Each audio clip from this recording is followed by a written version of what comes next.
Joie d'être dans la maison du Seigneur. Accueillons-nous mutuellement.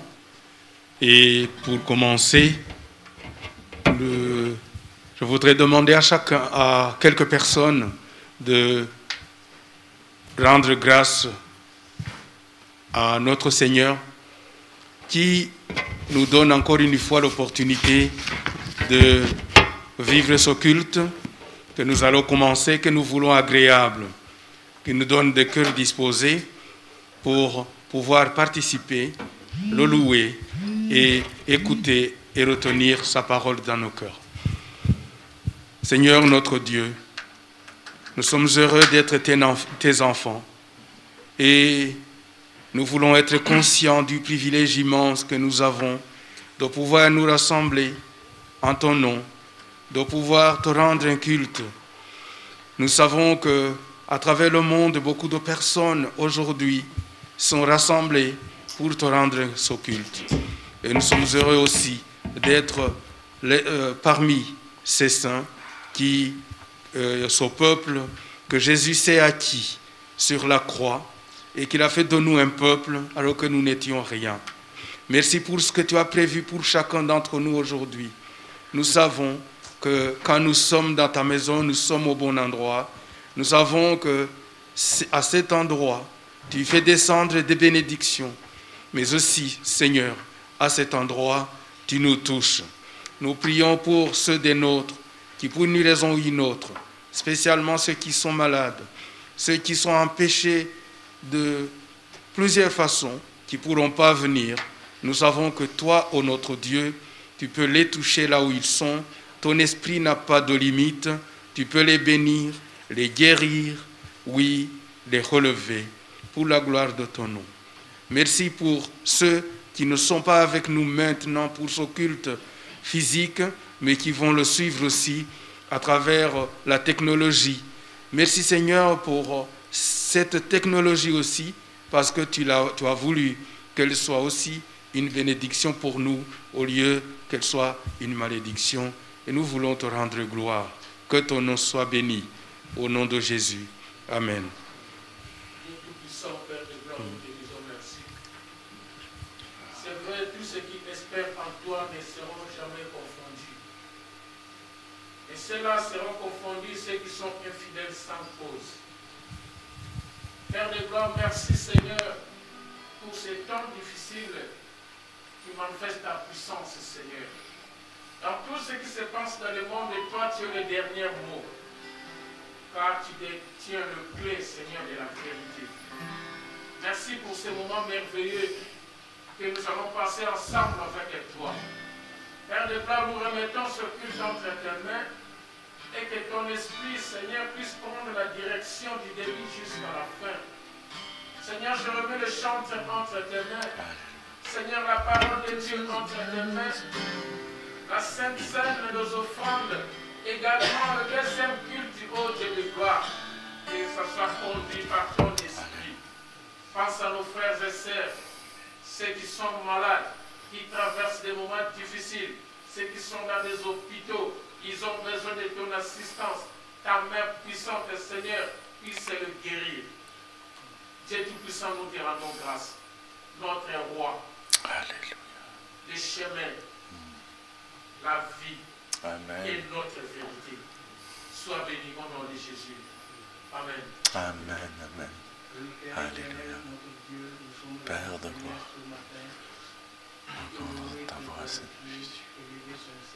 Alléluia. Parce que Seigneur, tu nous as permis, Seigneur, tu nous as protégés, tu nous as gardés. Et Seigneur, nous pouvons être dans ta maison ce matin. Seigneur, merci pour ta présence au milieu de nous, Seigneur, la présence de ton esprit. Seigneur, nous sommes là pour te louer. Et nous sommes là aussi, Seigneur, pour t'entendre, Seigneur, nous parler. Amen. Alléluia. Seigneur, tu dis là où deux ou trois sont venus à mon nom, tu suis le milieu de nous. Seigneur, tu es au milieu de ton peuple. Seigneur, pour tout ce qui va te faire, Seigneur, pour faire l'onction, Seigneur, sur l'onction de ton esprit. Seigneur, ta présence, Seigneur, c'est la vie. Seigneur, nous voulons remettre ce moment.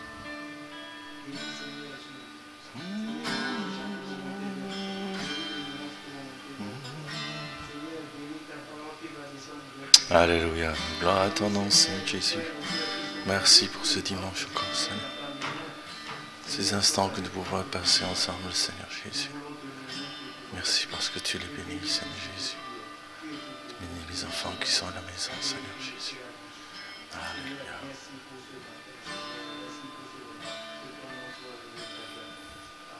Amen. Alléluia. Dieu est bon. Amen. Vous venez avec la joie dans votre cœur ce matin. Amen. Alléluia. Il y en a au moins un. Il a une voix plus forte que les autres. Les dimanches se suivent et ne se ressemblent pas. Parce que Dieu agit toujours différemment.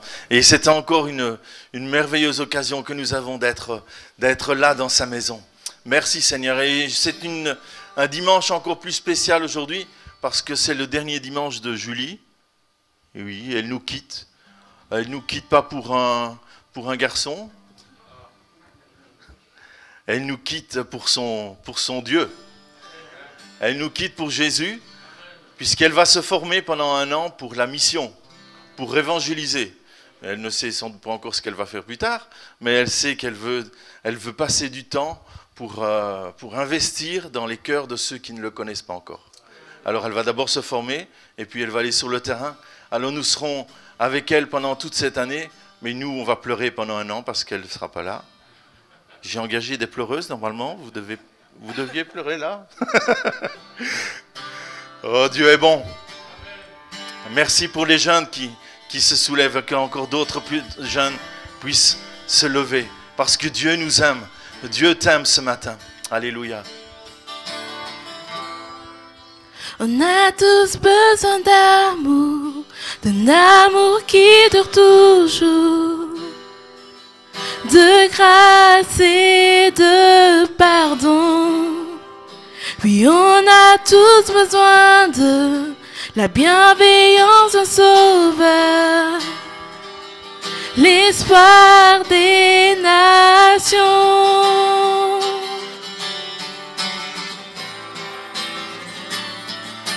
Mon Dieu qui déplace les montagnes, il est puissant pour sauver. C'est vrai. Tout puissant. Alléluia. Pour sauver. Tout puissant pour toujours. L'auteur de mon salut. Il a vaincu le péché. Il est ressuscité. Prends-moi ce matin. Prends-moi tel que je suis, m'éparer mes erreurs. Viens remplir toute ma vie. Ma vie, je veux la vie pour celui en qui je crois. Je m'abandonne. Entre tes mains, Jésus, tes mains puissantes. Mon Dieu qui déplace les montagnes, il est puissant pour sauver, tout puissant pour sauver, pour toujours, l'auteur de mon salut. Il a vaincu le péché, il est ressuscité, mon Dieu, qui déplace les montagnes. Il est puissant pour sauver, tout puissant pour sauver, pour toujours, l'auteur de mon salut. Il a vaincu le péché, il est ressuscité. Que le monde puisse voir sa gloire, que le monde voit sa lumière briller. Chantons pour la gloire du roi ressuscité. Jésus, que le monde voit ma lumière briller. Chantons pour la gloire du roi ressuscité. Jésus, que le monde voit ma lumière briller. Chantons pour la gloire du roi ressuscité. Tu es mon sauveur. Sauveur, tu déplaces les montagnes. Tu es puissant pour sauver, tout puissant pour sauver. Je le crois, Seigneur. Pour toujours, L'auteur de mon salut, il a vaincu le péché. Tu es ressuscité une dernière fois, mon Dieu, qui déplace les montagnes. Il est puissant pour sauver, tout puissant pour sauver, pour toujours, l'auteur de mon salut. Il a vaincu le péché, il est ressuscité. Amen. Alléluia. Merci Seigneur Jésus. Merci parce que tu es venu auprès de chacun d'entre nous et tu as donné ton amour, Seigneur Jésus.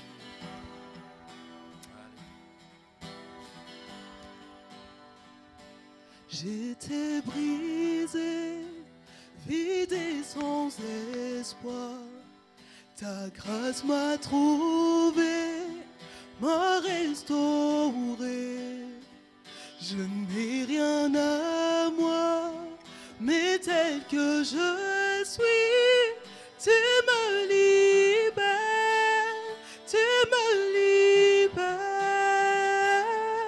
Grâce infinie de notre Dieu qui un jour m'a sauvé. Oh, oh, j'allais de lieu en lieu quand tu m'as retrouvé. Et maintenant je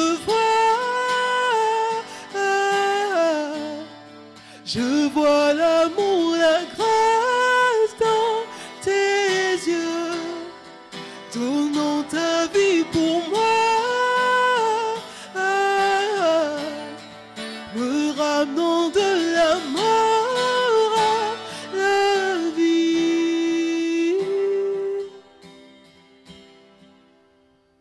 Tu prends nos échecs, tu prends nos faiblesses, tu places ton trésor dans des vases d'argile. Il prend mon cœur, Père, je veux te servir pour que tous voient ta vie en moi. Grâce infinie de notre Dieu qui un jour m'a sauvé. Oh, oh, j'allais de lieu en lieu quand tu m'as retrouvé. Grâce infinie de notre Dieu qui un jour m'a sauvé. Oh, oh, oh, j'allais de lieu en lieu quand tu m'as retrouvé. Et maintenant je vois l'amour, la grâce dans tes yeux, donnant ta vie pour moi, me ramenant de la mort à la vie.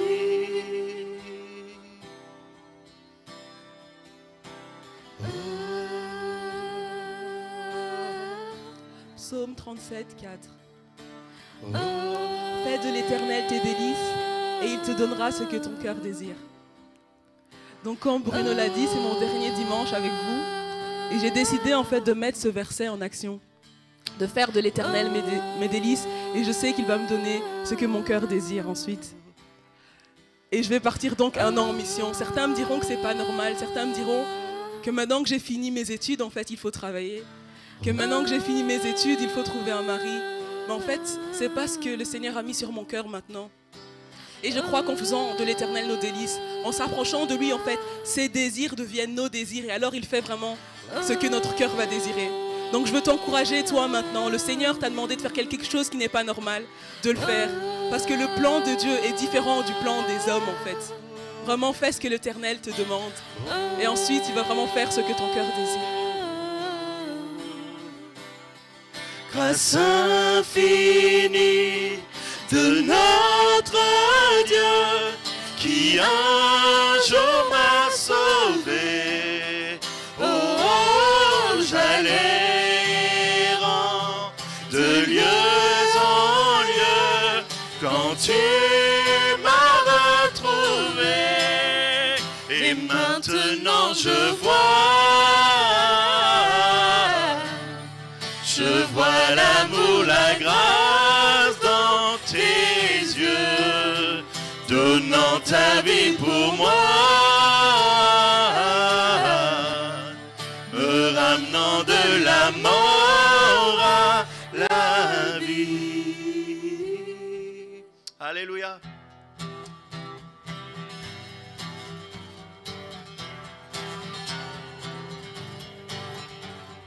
Tu transformas l'eau en vin, touchant les yeux de ta main, nul n'est comme toi, comme toi. Dans nos ténèbres tu brilles, tu nous redonnes la vie, nul n'est comme toi. Comme toi, Dieu admirable, inébranlable, ton nom surpasse toute puissance, Dieu de miracle, incomparable, oh Dieu, Dieu admirable, Dieu admirable, inébranlable, ton nom surpasse toute puissance, Dieu de miracle, incomparable, oh Dieu, tu transformas l'eau en vin, toucha les yeux de ta main, nul n'est comme toi, c'est bien vrai, alléluia, comme toi. Dans nos ténèbres tu brilles, tu nous redonnes la vie, nul n'est comme toi, comme toi. Oh, Dieu admirable, inébranlable, ton nom surpasse toute puissance, Dieu de miracle, incomparable, oh Dieu, Dieu admirable, inébranlable, ton nom surpasse toute puissance, Dieu de miracle, incomparable, oh Dieu, si notre Dieu est pour nous, si notre Dieu est pour nous, qui pourra nous arrêter? Et si Dieu est avec nous, qui sera contre nous? Si notre Dieu est pour nous, qui pourra nous arrêter? Et si Dieu est avec nous, qui sera contre nous? Si notre Dieu est pour nous, qui pourra nous arrêter? Et si Dieu est avec nous, qui sera contre nous? Qui sera contre nous? Dieu admirable, Dieu admirable, inébranlable, ton nom surpasse toute puissance, Dieu de miracle, incomparable, oh Dieu, alléluia, tu es merveilleux, Seigneur Jésus. Seigneur Jésus, merci pour la passion que tu mets dans chacun des cœurs, Seigneur Jésus. Je veux avancer avec toi, Seigneur, encore ce matin. Comme un feu brûlant dans mon cœur, je veux dire au monde que tu es Dieu. Avec cette passion bouillant dans mon cœur, Je veux dire au monde que tu vis.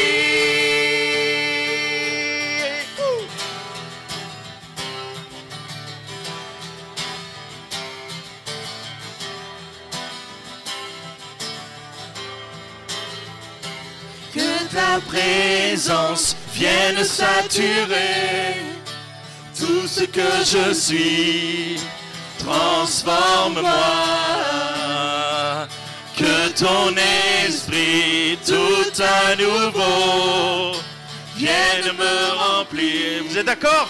Je veux plus, Jésus, j'ai besoin de toi. Jésus, j'ai si faim de toi. Jésus, je me désire que toi, oui, tu es tout pour moi, comme un feu brûlant dans mon cœur. Je veux dire au monde que tu es Dieu, tu es mon Dieu. Avec cette passion bouillant dans mon cœur, je veux dire au monde que tu vis, que ta présence vienne saturer tout ce que je suis. Transforme-moi,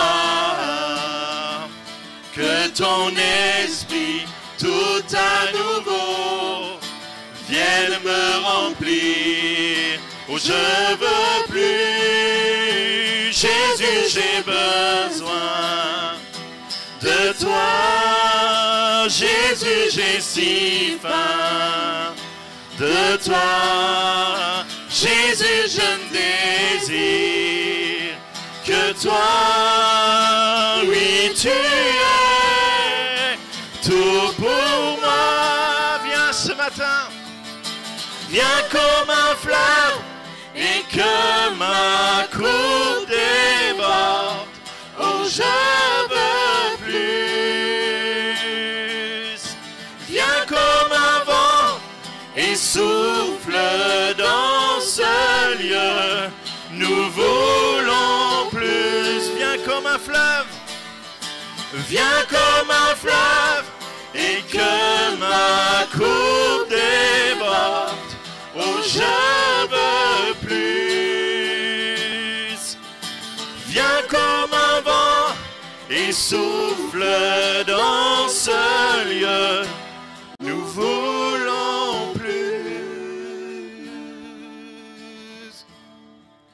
Jésus, j'ai besoin de toi. Jésus, j'ai si faim de toi. Jésus, je me désire que toi, oui, tu es tout pour moi. Oui, tu es tout pour nous, Seigneur Jésus. Merci de pouvoir nous approcher de la table. Est-ce que tu nous reçois encore dans ta présence, Seigneur Jésus? Tu es tout pour moi, Seigneur Jésus. Pour moi. Alléluia. Gloire à son nom. Amen.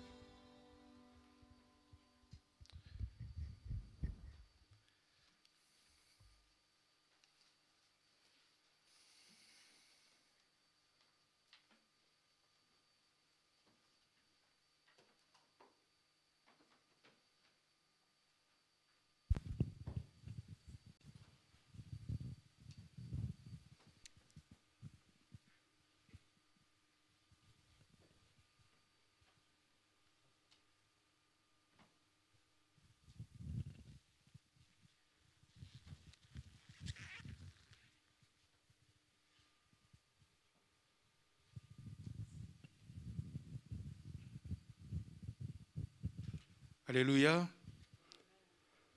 Nous voici encore une fois devant cette table. Je commencerai par remercier le groupe de louanges pour les beaux chants que nous venons de chanter. Je ne m'empêcherai pas de répéter ce que mon frère Bruno vient de dire, les dimanches se suivent, mais ils ne se ressemblent pas. Nous avons chaque dimanche la table du Seigneur, mais chaque jour, chaque moment comme ça est différent de l'autre. Ce n'est pas une routine, parce que le Seigneur nous a demandé de le faire, mais si nous essayons de penser que ce moment, Dieu l'a imaginé dans l'infinité des temps, si tu retournes en arrière depuis la chute d'Adam, le Seigneur a prévu le plan de sauver le monde. Et si nous sommes là, c'est que ce plan passait par Jésus à la croix. Jésus est allé à la croix, non pas parce qu'il avait péché, et c'est pour ça que il y en a déjà qui pensent que c'était un sacrifice humain. Non, le sacrifice de Jésus n'est pas un sacrifice humain. C'était le sacrifice. Parce que les sacrifices humains que les gens ont pratiqués, ils les ont pratiqués. Ça n'a jamais changé, ils ont continué à les pratiquer.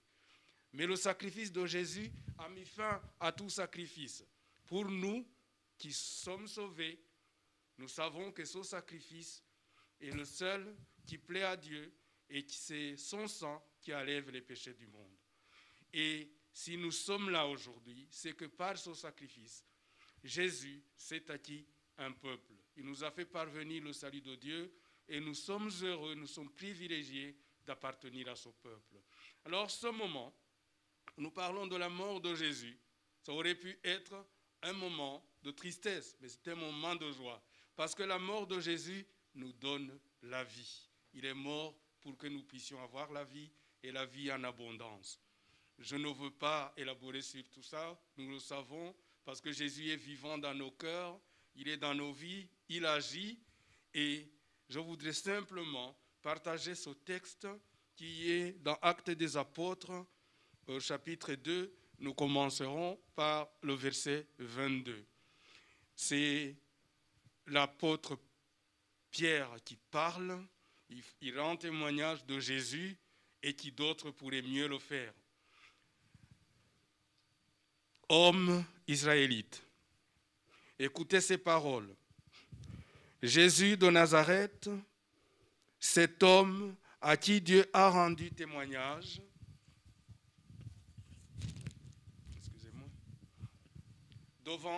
cet homme à qui Dieu a rendu témoignage devant vous par les miracles, les prodiges et les signes qu'il a opérés par lui au milieu de vous, comme vous le savez vous-même.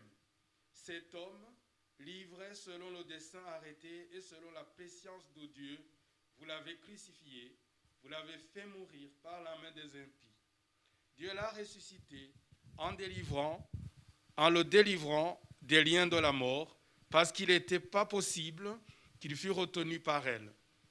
Car David dit de lui, « Je voyais constamment le Seigneur devant moi, parce qu'il est à ma droite, afin que je ne sois point ébranlé. Aussi, mon cœur est dans la joie et ma langue dans l'allégresse. Et même ma chair reposera avec espérance, car tu n'abandonneras pas mon âme dans le séjour des morts. Et tu ne permettras pas que ton sein voie la corruption. Tu m'as fait connaître des sentiers de la vie, tu me rempliras de joie par ta présence. Ô mon frère, qu'il me soit permis de vous dire librement au sujet du patriarche David qu'il est mort, qu'il a été enseveli et que son sépulcre existe encore aujourd'hui parmi nous. Comme il était prophète et qu'il savait que Dieu lui avait promis avec serment de faire asseoir sur son trône un de ses descendants sur son trône, c'est par la résurrection du Christ qu'il a prévu et annoncé en disant qu'il ne serait pas abandonné dans le séjour des morts et que sa chair ne verrait pas la corruption. C'est ce Jésus que Dieu a ressuscité, nous en sommes tous témoins. Élevé par la droite de Dieu, il a reçu du Père le Saint-Esprit qui avait été promis, et il l'a répandu comme vous le voyez et l'entendez. Car David n'est point monté au ciel, mais il dit lui-même, le Seigneur a dit à mon Seigneur, assieds-toi à ma droite, jusqu'à ce que je fasse de tes ennemis ton marchepied. Que toute la maison d'Israël sache donc, avec certitude, que Dieu a fait Seigneur et Christ, ce Jésus que vous avez crucifié. Je ne ferai pas de commentaires. Je voulais juste rappeler ce témoignage par rapport à notre Seigneur Jésus, témoignage qui est donné par Pierre, celui qui a été son compagnon. Il a vécu avec lui et Dieu lui a donné le Saint-Esprit qui lui permet de réaliser combien ce plan de salut est merveilleux et combien nous sommes encore plus avantagés, combien nous avons ce privilège d'être dans ce plan de Dieu. Je vais maintenant prier pour le pain et pour la coupe afin que nous puissions la partager. Je demanderai ensuite, quand j'aurai fini de prier, que chacun qui a reçu Jésus dans son cœur et qui aujourd'hui, par la grâce de Dieu et le soutien du Saint-Esprit, vit en nouveauté de vie, de se lever, de participer à ce moment, de prendre la place dans la louange, parce qu'il mérite nos louanges, celui qui a donné sa vie pour nous. Seigneur notre Dieu, nous voulons te dire merci pour ton plan merveilleux pour l'humanité, ton plan merveilleux pour nos vies. Nous sommes heureux de t'appartenir, mais si nous te pardonnons, Seigneur, c'est parce que un jour, Jésus, ton Fils, dans l'obéissance, il a donné sa vie, personne ne l'a prise, il l'a donnée pour que nous puissions avoir la vie. Et il veut que ce soit en nous en abondance. Merci pour son corps qui a été puni à la place des nôtres. Et merci pour le sang qui a coulé et qui lave nos péchés plus blancs que neige. Nous voulons, Seigneur, que pendant que nous partageons ces éléments en communion, que oui, tu touches nos cœurs afin que nous fassions encore un pas dans le plan que tu as fait pour nos vies. Nous savons que quand nous parlons, que nous avons l'ordre de continuer à célébrer ta mort et ta résurrection jusqu'à ce que tu reviennes nous chercher et nous vivons dans cette espérance éternelle qui est liée à ce salut. Que ton nom soit élevé au nom de Jésus. Amen.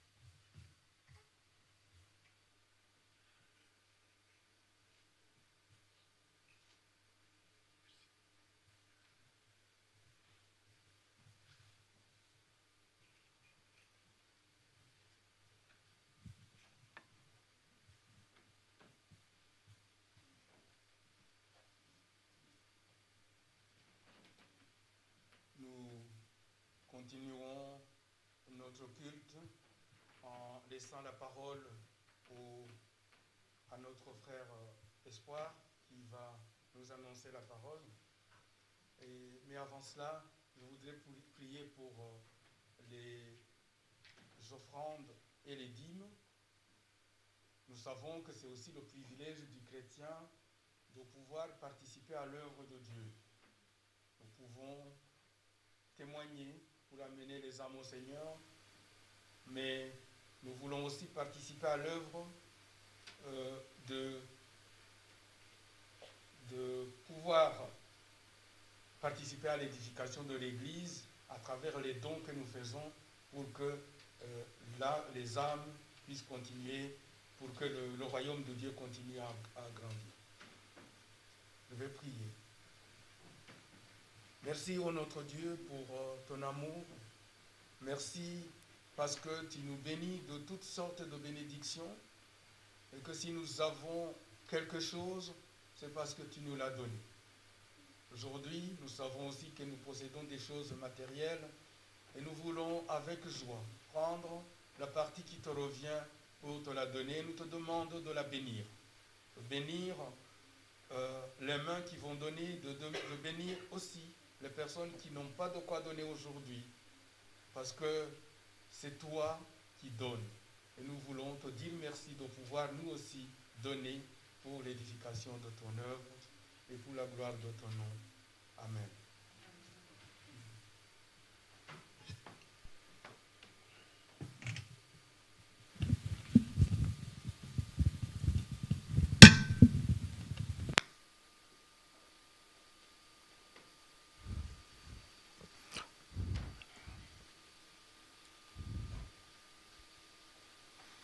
Bonjour à tous. Nous sommes heureux encore de nous retrouver ce matin et de pouvoir partager la parole de Dieu, de le louer et partager sa parole. Nous avons l'habitude d'accueillir les personnes nouvelles qui nous visitent. Je ne sais pas s'il y a une nouvelle personne au milieu de nous. Puis se lever, donner son nom, d'où il vient, où elle vient. Donc il n'y a personne. Nous nous connaissons tous. Ce matin, j'ai ce privilège de partager avec vous une pensée que Dieu a mise sur mon cœur. Et avant tout, prions le Seigneur. Éternel notre Dieu, je bénis ton nom. Je te loue parce que tu nous aimes, Seigneur. Il n'y a pas de doute dessus. Ton amour pour nous est éternel. Ce matin, tu désires encore, Seigneur, nous parler. Je te prie, Seigneur, pour que tu disposes nos cœurs, Seigneur, à recevoir. Je sais que ta parole, Seigneur, guérit, ta parole restaure, ta parole enseigne. Seigneur, quand elle vient, elle change.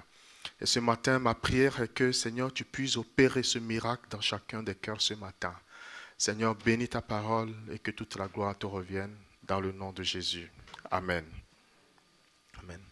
Alors ce matin, comme je l'ai dit plus tôt, donc c'est un privilège pour moi de partager la pensée de Dieu avec vous. Un jour, Jésus, la Bible nous dit qu'il parlait encore à la foule lorsque quelqu'un vient lui dire, il y a ta mère et tes frères qui sont dehors qui voudraient te parler. Et Jésus va répondre en disant, mais qui est ma mère et qui sont mes frères? Et la Bible nous dit qu'il a étendu sa main vers ses disciples. Il a dit, c'est ceux-là qui sont ma mère et mes frères, parce que ceux qui font la volonté de mon Père qui est dans les cieux, c'est ceux-là qui sont ma mère et mes frères. C'est vrai que la réponse de Jésus est surprenante. Jésus a-t-il oublié sa maman? A-t-il oublié ses frères et ses sœurs? Loin de là. D'ailleurs, à première vue, au milieu de nous, imaginons qu'un parent vient, ou en tant que parent, tu voulais parler à ton enfant qui te pose la question, mais qui est ma mère ou qui est mon père? C'est vrai que ça va donner l'impression comme si cet enfant est en train de renier ses parents. Mais Jésus ici, loin de renier ses parents, d'ailleurs, il avait reproché plusieurs fois aux chefs religieux pour leur rappeler le commandement de Dieu qui leur rappelait qu'il faut honorer ses parents. Et la Bible nous dit qu'en honorant les parents, il y a une bénédiction qui est attachée à cela. Et nous, en tant qu'enfants de Dieu, nous devons honorer nos parents. Même si nous sommes des parents, nous avons nos parents et nos parents leurs parents, même si certains sont déjà partis auprès du Seigneur.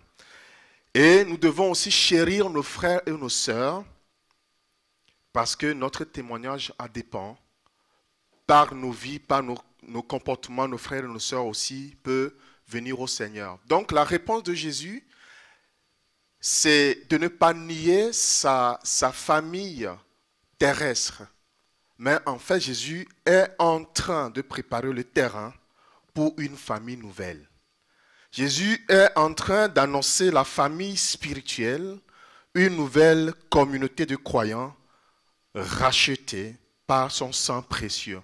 D'ailleurs, Jésus, en parlant de lui, il a dit, le Fils de l'homme est venu, non pas pour être servi, mais pour servir et donner sa vie à rançon pour la multitude. Il n'a pas donné simplement pour les siens, les Juifs, mais il a donné sa vie pour quiconque veut rentrer dans sa famille.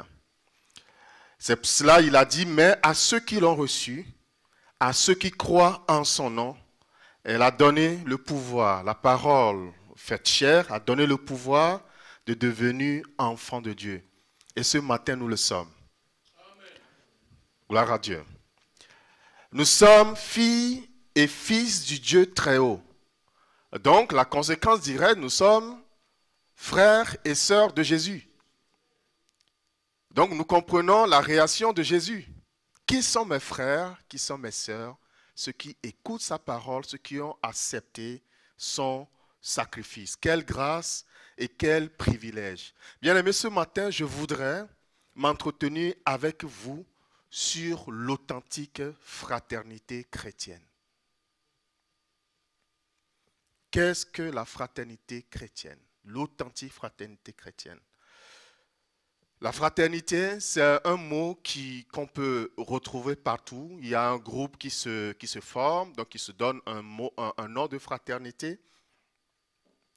Ce qui veut dire, fraternité veut dire, c'est un lien particulier qui établit des rapports entre les humains, des gens qui ne sont pas biologiquement de la même famille, qui deviennent une famille pour une cause, pour un objectif, pour un combat.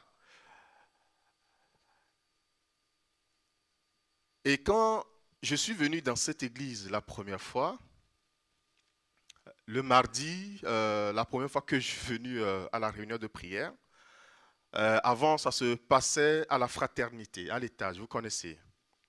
Alors quand je suis arrivé, c'est la première fois, je vois fraternité. Et puis je me dis, j'espère que ce ne sont pas des gens bizarres ici. Parce que quand la fraternité, on ne comprend pas ce que ça veut dire, c'est normal. Moi, en ce moment, c'est la première fois que je rentre dans l'église et je vois la fraternité. Et quand je suis rentré, je voyais ceux qui sont là en avant sur l'heure et qui partageaient, ils se parlaient ensemble et tout ça. Et je regarde, j'espère que je suis au bon endroit ici. Et alors, après la parole, les chants, la parole, après les prières pour les uns et pour les autres, la fraternité, pour moi, a pris son sens. J'ai compris ce que ça voulait dire, la fraternité. C'est des hommes et des femmes qui ne sont pas de la même famille biologique, qui se retrouvent ensemble et qui partagent leurs besoins ensemble, et qui parlent ensemble, et qui prient ensemble les uns pour les autres. Et ça m'a touché. Et gloire à Dieu, je ne suis pas parti, je suis toujours resté et j'y resterai encore. Il y a 40 ans, il y a un président français qui avait dit ceci. La généralisation de l'usage du téléphone est la condition nécessaire pour que cette invention devienne un véritable instrument de fraternité. Le moyen de faciliter, d'intensifier, d'enrichir les relations entre les hommes et les peuples. Ce matin, mon intention n'est pas d'incriminer le téléphone, le GSM, le smartphone, tout ce qu'on connaît. Merci d'ailleurs au Seigneur parce que c'est un outil qui permet de communiquer. Il n'y a pas de doute là-dessus. Aujourd'hui, je peux appeler dans le monde entier, mais prendre ce téléphone comme un véritable instrument de fraternité, c'est un peu trop. Parce que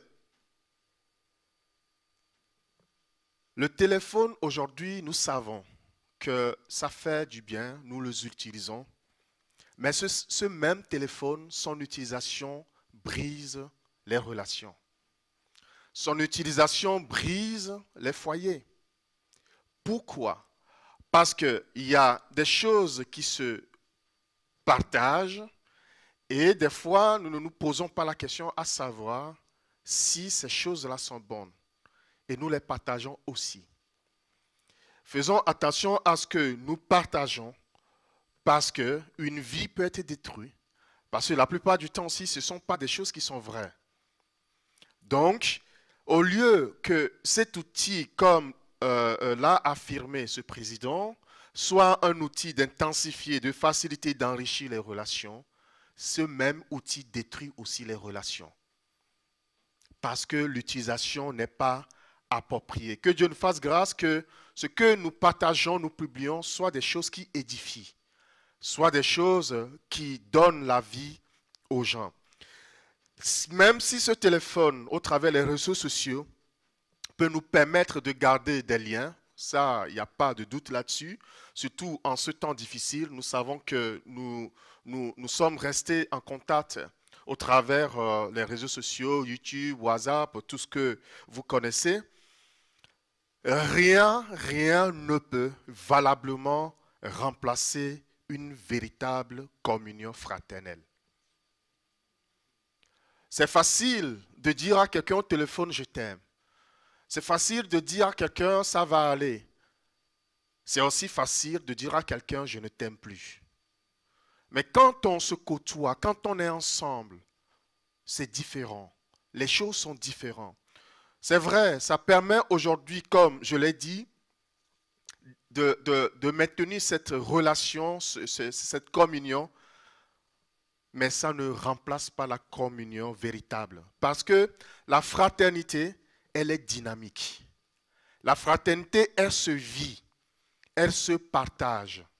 La fraternité suppose un lien fort, un lien solide et un lien indestructible.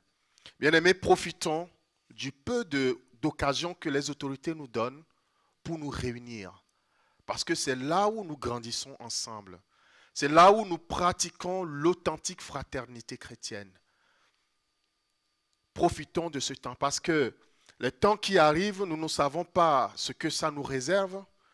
Le peu de temps que nous avons, retrouvons-nous ensemble et avançons ensemble. La fraternité dans le monde, elle est ce qu'elle est. C'est une fraternité qui est intéressée. C'est une fraternité qui est hypocrite, dénuée de l'amour véritable, sans Dieu. C'est une fraternité qui trouve son inspiration dans des désirs et des ambitions charnelles et éphémères. Mais nous, en tant qu'enfants de Dieu, nous sommes appelés à entretenir une fraternité authentique. Une fraternité en étant unis par l'esprit dans un lien d'amour qui est le lien de la perfection. Ce n'est pas simplement au travers du téléphone, mais lorsque nous sommes ensemble. C'est là où nous développons le lien de l'amour, qui est le lien de la perfection. Jésus, le bon berger, notre bon berger, avec sa houlette de grâce et d'unité, nous rassure sur ce chemin. Nous allons lire un passage dans Éphésiens 2, 13 à 18.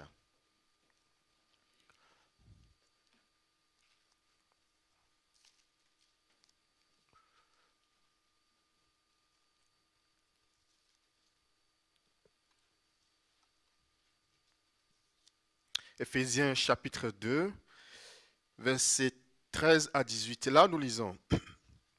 Même maintenant, en Jésus-Christ, vous qui étiez jadis éloignés, vous avez été rapprochés par le sang de Christ. Car il est notre paix, lui qui des deux n'en a fait qu'un, et qui a renversé le mur de séparation, l'inimitié, ayant anéanti dans sa chair la loi des ordonnances, dans ses prescriptions, afin de créer en lui-même avec les deux. Ici, les deux, ce sont les païens et les juifs, ensemble unis avec Dieu par la croix de Christ. Nous continuons. Les deux, un seul homme nouveau, en établissant la paix, et de les réconcilier l'un et l'autre en un seul corps avec Dieu par la croix, en détruisant par elle l'inimitié. Il est venu annoncer la paix à vous qui étiez loin et la paix à ceux qui étaient près. Car par lui, nous avons les uns et les autres accès auprès du Père dans un même esprit. Amen. Ce passage, spécialement le verset 13, nous rappelle en fait ce que nous étions, qui nous étions. Nous étions sans Christ. Nous étions éloignés, nous étions séparés, nous étions étrangers aux choses de Dieu. Et puis, il nous montre ce que nous sommes devenus en Christ par son sang. La Bible nous dit qu'il a anéanti la loi des ordonnances dans ses prescriptions, d'une part, et il a renversé le mur de la séparation, la haine, l'inimitié. Et la conséquence de ça, c'est quoi? C'est que nous nous sommes rapprochés de Dieu. Et en se rapprochant de Dieu, nous nous sommes rapprochés les uns les autres. Et ça, c'est le miracle de la croix. C'est vrai qu'en temps normal, il est peu probable que je connaisse ce que je connais aujourd'hui ici. Parce que la croix a permis que nous nous sommes rapprochés. Et puis nous nous sommes réconciliés avec Dieu. Et en nous réconciliant avec Dieu, nous nous sommes réconciliés entre nous. Et puis nous avons la paix de Dieu. Et cette paix qui est devenue la nôtre. Et la Bible dit que son amour a détruit en nous, a tué en nous la haine, l'inimitié.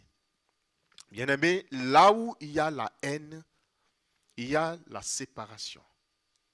Là où il y a la haine, il y a la division, il y a les différences. Aujourd'hui, si nous devons haïr quelque chose, c'est le mal que nous devons haïr. Nous devons haïr ce que Dieu haït. Et nous devons aimer ce que Dieu aime. Nous devons haïr le péché. Nous devons haïr tout ce qui est contraire à la parole de Dieu. Nous devons haïr tout ce que Dieu est. Mais la Bible nous dit que Dieu aime les hommes.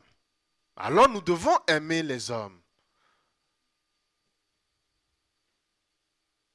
Si nous nous sommes rapprochés de Dieu, si nous nous sommes réconciliés avec Dieu, si nous avons fait la paix avec Dieu, et que son amour a tué en nous la haine, l'inimitié, nous devons bannir au milieu de nous la haine. Parce que la haine détruit la communion fraternelle. La haine divise le corps de Christ. Et la haine donne l'avantage à l'ennemi. La Bible nous dit que celui qui est son frère marche dans les ténèbres et non dans la lumière. Est-ce que nous sommes toujours dans la lumière? Est-ce que nous marchons toujours dans la lumière? Parce que la haine, c'est quelque chose qui guette chaque chrétien.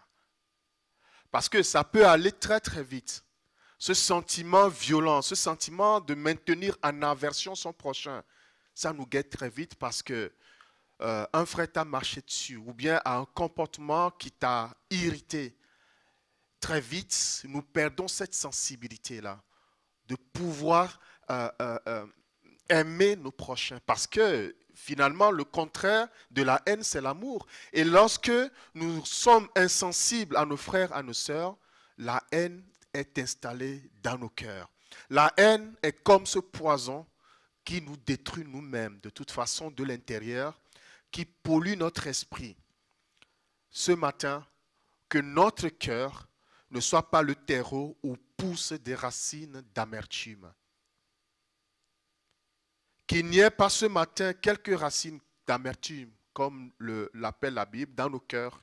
Et ce matin, s'il y en a, demandons au Seigneur de nous aider à les arracher. Parce que cela nous éloigne de Dieu et cela divise le corps de Christ. Dans le passage, la Bible nous dit que Jésus, par son sacrifice, a renversé le mur de la séparation. Nous allons lire la conséquence de cet acte dans Colossiens 3, verset 11.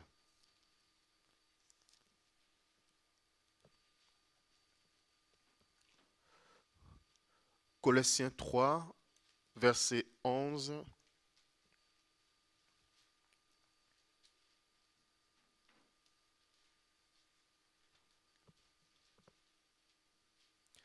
Il n'y a ici, moi je voulais dire, il n'y a à forêt, ni grec, ni juif, ni circoncis, ni incirconcis, ni barbare, ni scythe, ni esclave, ni libre.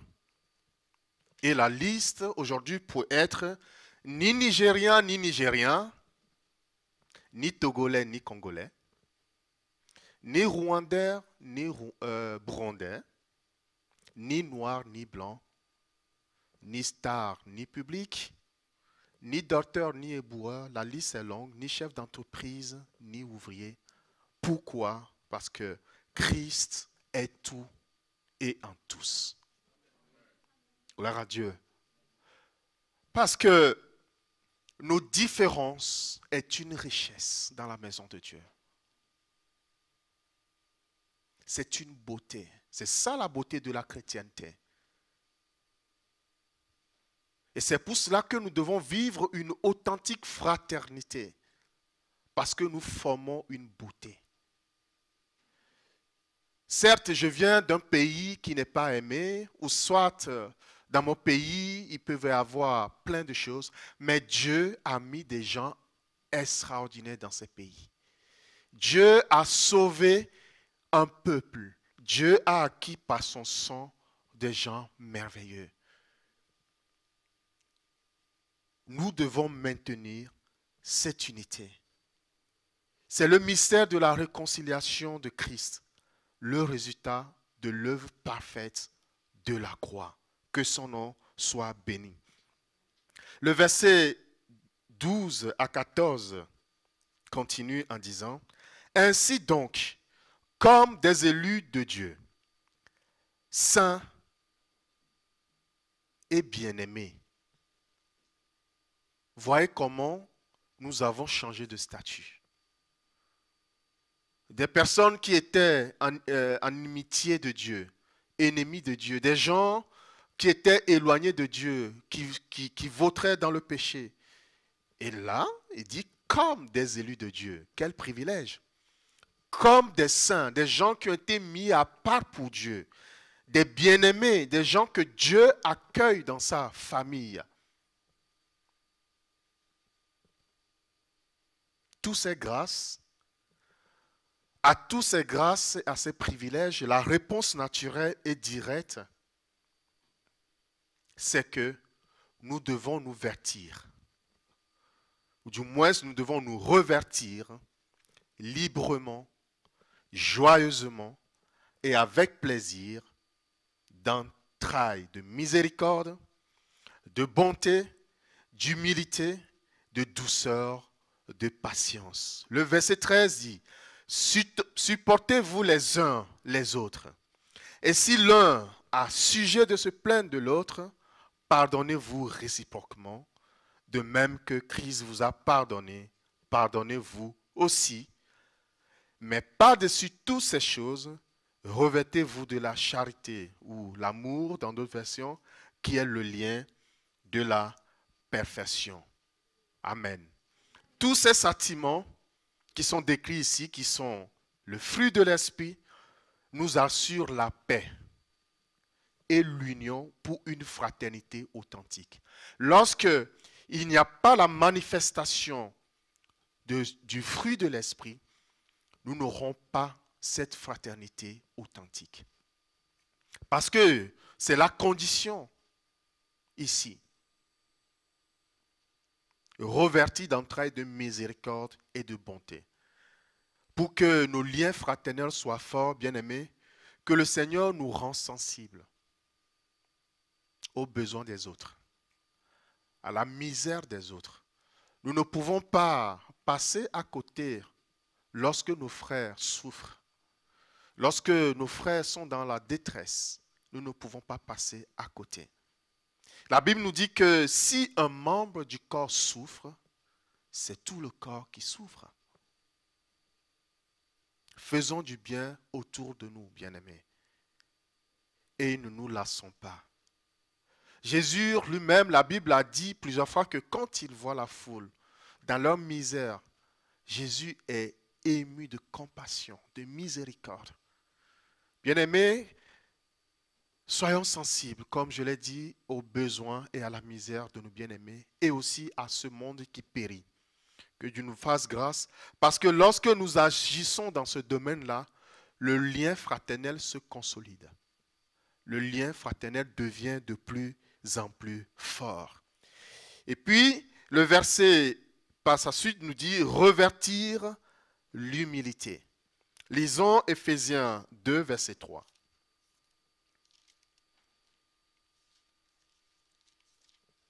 Non, c'est Philippiens, excusez-moi. Philippiens 2, verset 3.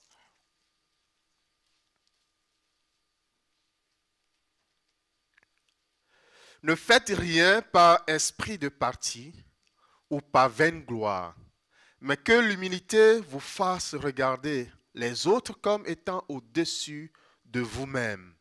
Que chacun de vous, au lieu de considérer ses propres intérêts, considère aussi ceux des autres. Amen. Dans la communion fraternelle, il peut arriver que nous ayons cet esprit de parti. Parce que l'esprit de parti, généralement, est né du fait que moi, je ne fais pas partie de n'importe quel groupe dans l'Église. Je fais partie des super chrétiens, ça n'existe pas. Ou moi, je fais partie de... je ne fréquente pas n'importe qui. C'est des choses qui tuent la communion fraternelle et qui tuent l'unité dans l'Église. Et l'apôtre Paul avait parlé de ça aux chrétiens de Corinthe. Il dit, mais il y a un qui dit, moi je suis d'Apollos, l'autre qui dit, moi je suis de Céphas, l'autre dit, moi je suis de Paul, moi je suis de Christ, et après. Mais il pose la question, est-ce que Christ est divisé? Bien aimé, lorsque nous avons esprit de parti, lorsque nous avons ce sentiment que nous sommes supérieurs aux autres, l'unité dans la communion fraternelle est brisée. Que le Seigneur nous aide dans ce domaine à avoir ce sentiment de notre insuffisance et particulièrement de notre pauvreté spirituelle devant Dieu et de nous armer d'humilité. La Bible nous invite ou nous recommande à regarder les autres comme étant au-dessus de nous. Nous avons du chemin et que Dieu nous fasse grâce. Et puis, la Bible parle de douceur et de patience. Vous savez, toujours dans la famille, tout le monde n'a pas le même caractère. Nous sommes différents. Et aussi, dans la maison de Dieu, il peut arriver d'avoir des frères et sœurs qui ne sont pas faciles avec nous. Mais Dieu nous appelle à nous armer de douceur et de patience. Parce que la douceur ne casse pas. La douceur, elle arrange les choses. La douceur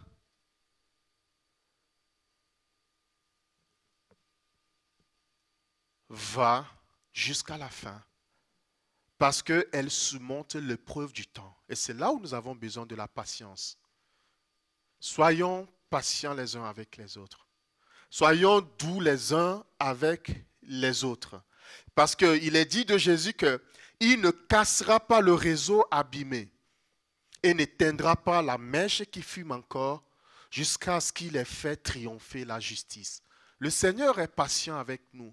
même dans nos faiblesses, dans nos manquements, le Seigneur est toujours patient avec nous. Il ne va pas nous casser. Il attend toujours à ce que nous revenons à lui.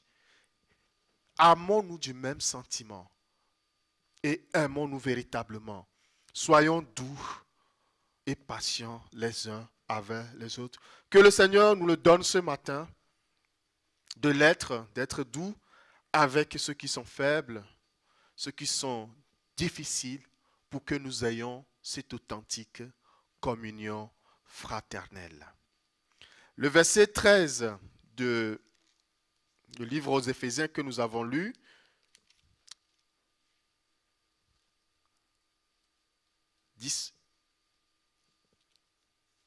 c'est Éphésiens 3. Alors,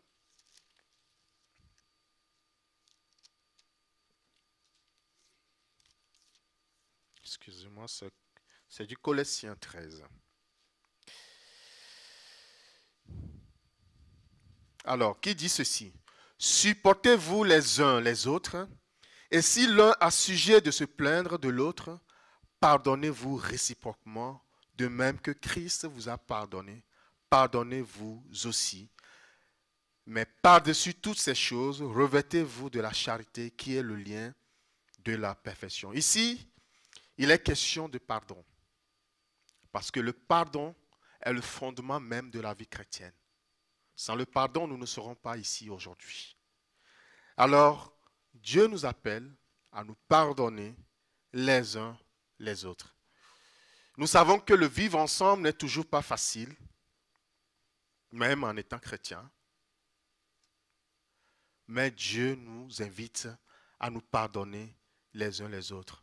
Si nous sommes blessés par un membre de nos familles ou par un membre de la famille de Dieu, Dieu nous appelle à pardonner. Évitons de nous nourrir de rancœur envers un frère, un seul pour un mal qu'il aurait pu nous faire. Parce que, quel que soit le mal, quel que soit ce qu'il a pu faire, rappelons-nous de ce que Christ a fait pour nous.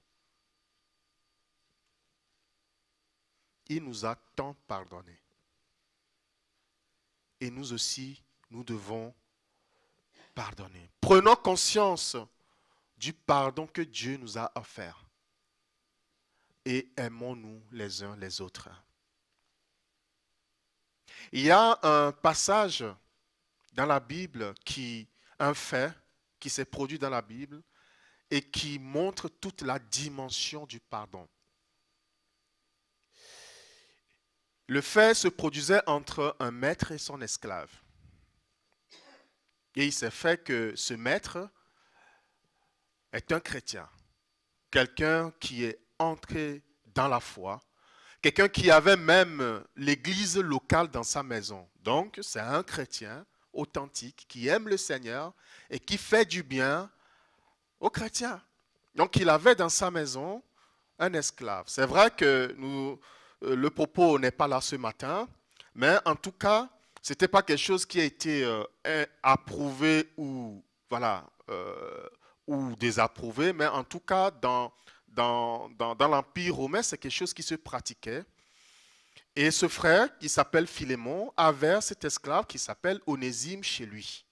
Du jour au lendemain, cet esclave va s'enfuir et puis il va lui emprunter de force quelque chose qui n'est pas écrit dans la Bible.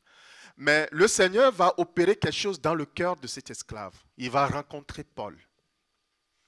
Paul va lui prêcher la parole et cet esclave va se convertir. Et quand cet esclave va se convertir, il va devenir un collaborateur efficace avec Paul.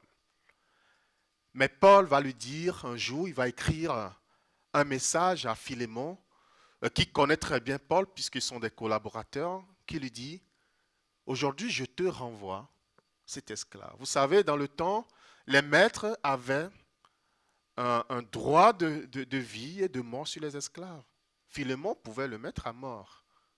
Il en a le droit, selon ce qui se pratiquait. Mais Paul va dire que la personne que je te renvoie, c'est quelqu'un d'autre.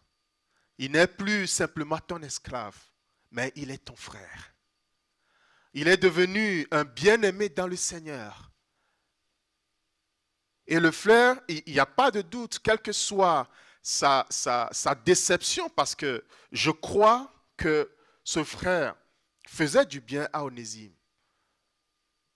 Il pouvait être déçu par le tort qu'il lui a fait.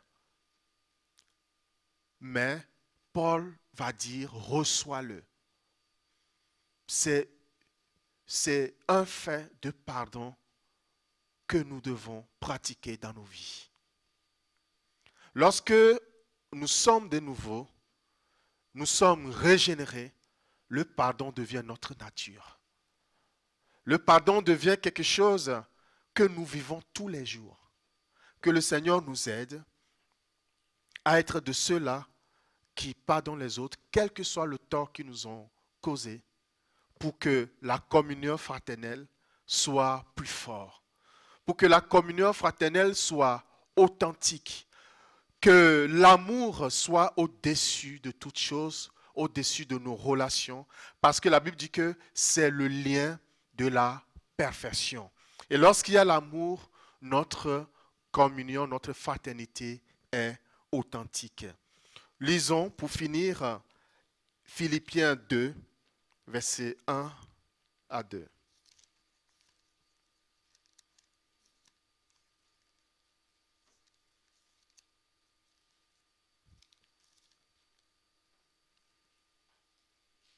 Si donc il y a quelque consolation en Christ, s'il y a quelque soulagement dans la charité, s'il y a quelque union d'esprit, s'il y a quelque compassion et quelque miséricorde, rendez ma joie parfaite, ayant un même sentiment, un même amour, une même âme, une même pensée. Amen. Elle est belle, la famille de Dieu. Maintenons la communion fraternelle. Maintenons le lien fraternel par l'amour. Et gardons l'unité de l'esprit. Parce que le corps en lui-même est mort sans l'unité de l'esprit. Et c'est l'unité de l'esprit qui lui rend la vie et qui nous rend efficaces. Que le Seigneur nous bénisse. Amen. Seigneur, nous te bénissons pour cette parole. Seigneur, tu nous appelles, Seigneur, à vivre, Seigneur, une communion fraternelle, une fraternité, Seigneur, authentique. Seigneur, je te prie ce matin pour que tu nous aides, Seigneur. Étant des enfants, Seigneur, des élus, Seigneur, des saints, des bien-aimés de toi, Seigneur. Donne-nous de porter du fruit, Seigneur. Ce qui est, Seigneur, important pour avoir cette authentique fraternité. Aide-nous ce matin, Seigneur. Être de ceux-là, Seigneur, qui s'aiment. Être de ceux-là, Seigneur, au lieu, Seigneur, d'ériger des murs de séparation. Être de ceux-là qui conduisent, qui construisent, Seigneur, des ponts au travers le lien de l'amour. Accorde-nous ta grâce, Seigneur. Bénis ton Église, Seigneur. Renforce-nous, Seigneur, dans nos relations. Renforce-nous, Seigneur, dans notre amour les uns pour les autres. Et que toute la gloire te revienne dans le nom de Jésus. Amen. Amen. Soyons tous bénis. Bon dimanche à tous.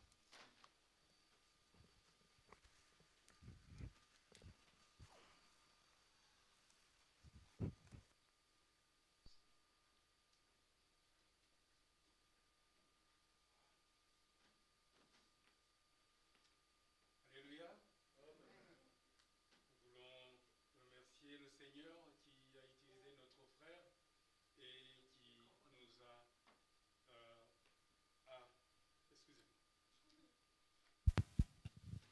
J'ai eu trop confiance dans ma voix. Mais je vais me faire aider. Donc, nous remercions le Seigneur qui a utilisé notre frère pour nous bénir avec cette parole d'une fraternité authentique, de l'amour et du pardon. Que le Seigneur soit béni. Je vais donner quelques informations avant de nous séparer. Tous les dimanches, nous avons donc des cultes d'action de grâce à 9h et à 11h. Les réunions de la semaine, nous avons la réunion du mardi à 19h, c'est une réunion de prière, mais aussi toutes les 2 semaines, nous avons une réunion des ados à 17h30. Le prochain rendez-vous est le vendredi 28, donc le vendredi prochain. Non, le vendredi prochain c'est le 21, donc c'est l'autre vendredi, le 28.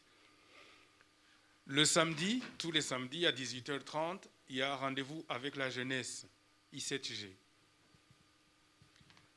Concernant le service des As du ballet, seront de service cette semaine.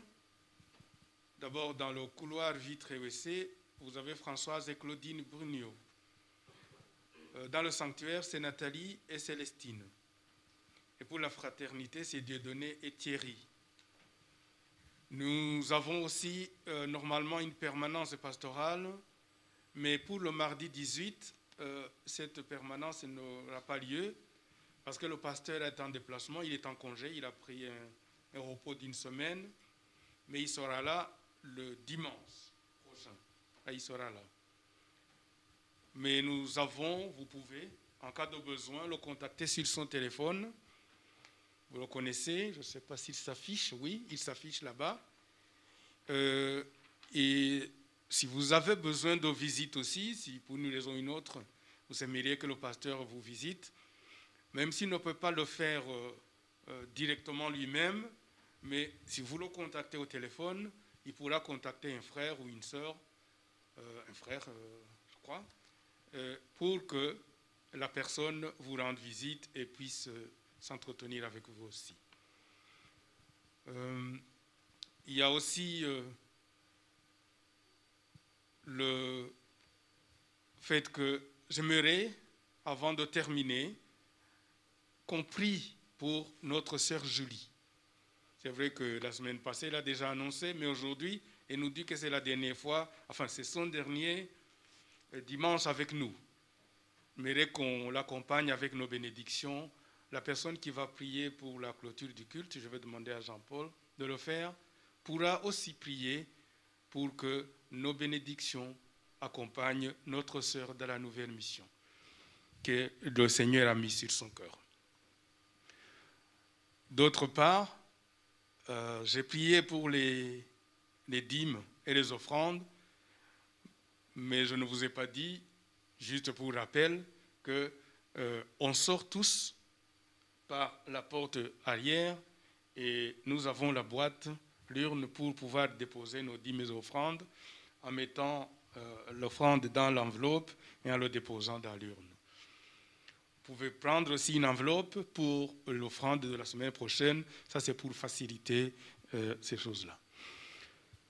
Je crois que j'ai tout dit, il reste juste une dernière annonce, j'espère que je n'ai pas été très long, c'est pour les couples. Les couples ont prévu, le comité des couples a prévu une sortie pour les couples pour cet été. Vous savez que le Covid, il a perturbé toutes les activités, je crois que tout le monde le sait, et nous avions prévu beaucoup de choses pour les couples et pour les familles. Toutes ces activités-là ont été reportées parce que c'était des activités en présentiel. Mais nous nous sommes dit que pour la communion fraternelle, que ce soit les couples en général, mais que ce soit aussi pour chaque couple en particulier, que si nous faisions une sortie ensemble, en plein air, en faisant toute l'attention nécessaire, que nous pourrions donc promouvoir cette communion fraternelle. Il a été prévu, donc le 29 août, le samedi 29 août, nous puissions sortir et aller, on a déjà fait les réservations, l'activité, les précisions, on va les donner, c'est une draisine. Draisine, c'est des vélos sur rail et ça permet de faire l'exercice en même temps d'être ensemble. On termina par un repas. Ce qui se passe, c'est que cette activité-là, nous demanderons une contribution de 20 € par couple, et tout en sachant que les 20 €, c'est juste un tiers du prix. Le prix étant supporté par ACA pour donc financer cette activité. Alors je demanderai aux couples de s'inscrire, ceux qui se sentent qu'ils veulent participer, qui sont disponibles, auprès de SWAD, je l'ai vu là-bas, donc vous pouvez vous inscrire déjà. On va vous donner une date limite, ce sera autour de jeudi de l'autre semaine. Donc on n'a pas beaucoup de temps, ce serait bien de nous inscrire pour que nous sachions combien de choses nous réservons là-bas pour le 29. Je crois que c'était la dernière annonce. On va donner d'autres précisions, mais pour l'instant, vous connaissez la date, le coût et l'activité. Que le Seigneur soit béni et que beaucoup de couples puissent venir pour en bénéficier. N'oublions pas, je le répète tout le temps, mais je le dis encore une fois, le couple, c'est la base de la société, mais c'est aussi la base de l'Église. Quand les couples vont bien, l'Église va bien aussi. Il n'y a pas que les couples, mais les couples, c'est une très bonne base pour toute organisation, et spécialement pour notre Église, et les bénédictions qui descendent dans les couples, descendent sur les enfants, descendent sur les jeunes, et on les voit aussi dans notre Église. Que le Seigneur soit béni pour les couples et les familles que nous avons. Je terminerai alors en lisant le verset de la semaine.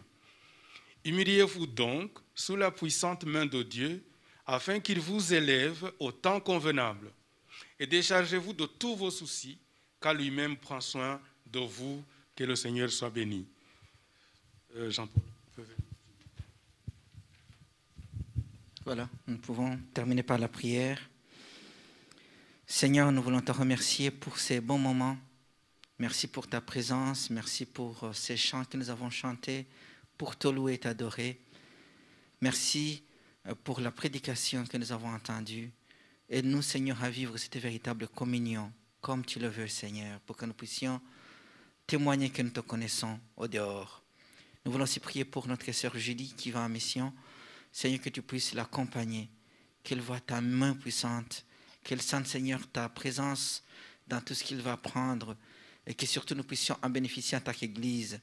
Nous prions aussi que tu continues, Seigneur, à nous aider, même si elle est loin, de rester en communion avec elle, pour que Seigneur puisse voir combien tu l'aimes et combien tu es le Dieu qui agit et qui se manifeste quand on te fait confiance. Merci de nous accompagner chez nous, de nous garder en paix et que nous puissions nous retrouver mardi ou dimanche en étant en bonne santé et en louant ton nom, au nom de Jésus. Amen.